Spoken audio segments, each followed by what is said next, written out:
Hey everybody, it's Christine Ernst, the Fat Ass Cancer Bitch, coming to you from the Cozy Writing Cottage on Saturday, March 9th, 2024.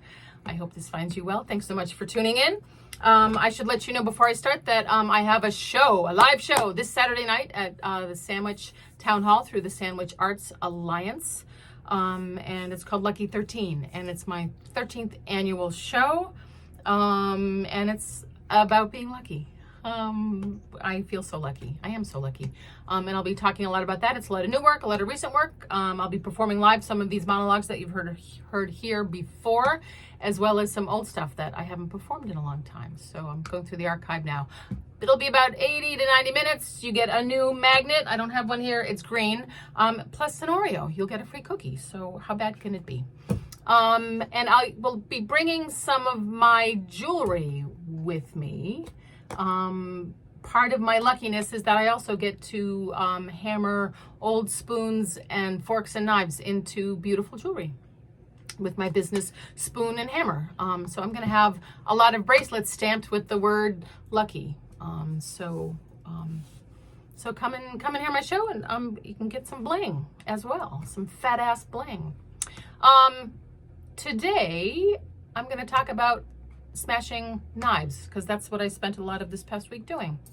So if you smash an old hollow-handled silver plate knife, you know, the kind that was on the table in your great-aunt's dining room, to the right of the fine china plate with the blade facing inward, of course, on its handle a pattern of vines or flowers or engraved initial maybe, chosen for a bridal trousseau 50 or 100 or even 200 years before you were even born. If you smash an antique silver-plated hollow-handled dinner knife with a dead-blow hammer enough times, it will start to flatten. And a fine, heretofore invisible seam will appear along the edge, into which you can jam a small flathead screwdriver and crack it open like an oyster. Inside, if it's a cheap knife, there may be sand or chalk or plaster or lead shot to give it the illusion of heft and durability. But sometimes, if the knife is sturdy and well built, if the knife is beautifully constructed, there will be only air inside. So that when I unpair the two halves of a knife, the two conjoined shells that make up the handle, they will ring like bells when they finally snap apart under my tools. And that little pocket of air that was last breathed in a workshop 50, 100, 200 years ago is released into my right now present day workshop like a small ghost. For instance, a puff of air trapped inside an ornate knife handle fashioned in 1824. The breath of the last craftsman, the last maker, sealed inside, then to travel from factory to company to store to the trousseau of a young woman, to the table in her home. Passed down inside its velvet-lined box to her children and her grandchildren, and so forth and so forth. See it on the table at countless Sunday dinners. Well, not countless. There are exactly 10,400 Sunday dinners in 200 years. The knife not yet scratched from use, not yet dented, nicked from the drop, the clattering into the sink, the slamming of the drawer, the knife from workshop to factory to company to store to trousseau, to table to kitchen sink to drawer, to table to kitchen sink to drawer, to table to kitchen sink, but eventually in the way of things, to drawer, to attic, to garage, to estate sale, to reseller, to thrift shop, to me.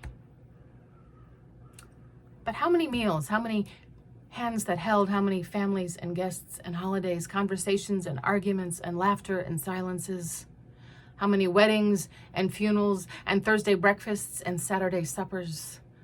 All the while, the breath of the last craftsman is sealed inside a secret, traveling distance and time, gathering the energy of centuries to end up here in my workshop, cracked open, my breath mingling with the long-dead silversmiths.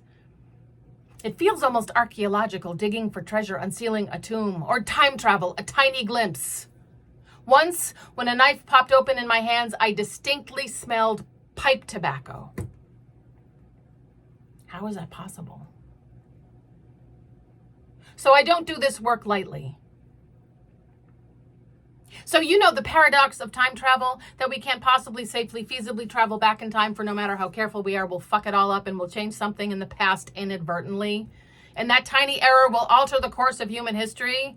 There's a whole school of science fiction devoted to this very notion, as well as many, many Star Trek episodes and films proving this hypothesis.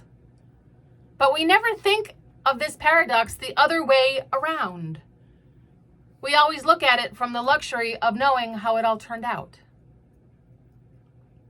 But some tiny thing we do in this time, this present, some mundane thing, some mundane task, perhaps every mundane task contains the ability to alter the course of human history. Could the guy smoking that pipe in the silversmithing workshop in London in 1824 ever imagine that a woman with a large heavy hammer in 2024 would smash open his beautiful knife and release his breath, his very pipe smoke, into her workshop in the 21st century? That this woman would turn his knife into a pair of earrings, a pendant, a key fob, and send them on their way out into the continuum? That this woman would be talking about his work 200 years later?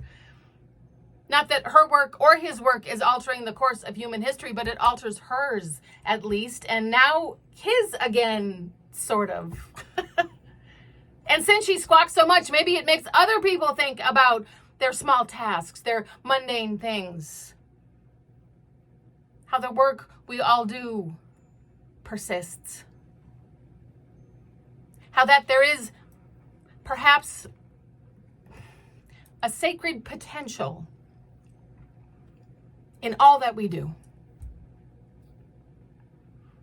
How we are all in a relay race in the continuum. Reaching back, receiving, traveling, passing on. Reaching back, receiving, traveling, passing on. And so forth.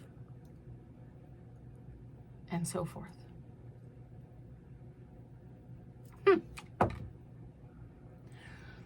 So I've been thinking a lot about time travel this week while I, hammer my knives and spoons and forks. I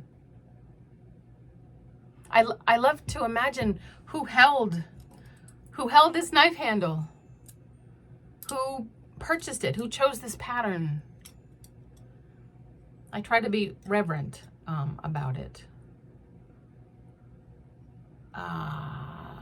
Something to think of this weekend, maybe. Go smash some metal. It's therapeutic. Come to my studio and play with my anvils and hammers. You're all invited. Just text me or email me and come on over. Thank you so much for tuning in. Go set the table. Go to a thrift shop. Go rescue something beautiful and old that is languishing somewhere that deserves to be reconsidered or reinvented. These are the bottom of knife handles. My new favorite earrings. Isn't that wonderful that I'm wearing something that someone ate dinner with 150 years ago? Who could have imagined? I'm so lucky. That was a nice circle. Saturday at 7 at Sandwich Town Hall. I'll post a link in the comments when I post this. Thanks so much, good folk. You are beloved. Come as you are. Do your mundane things with faith.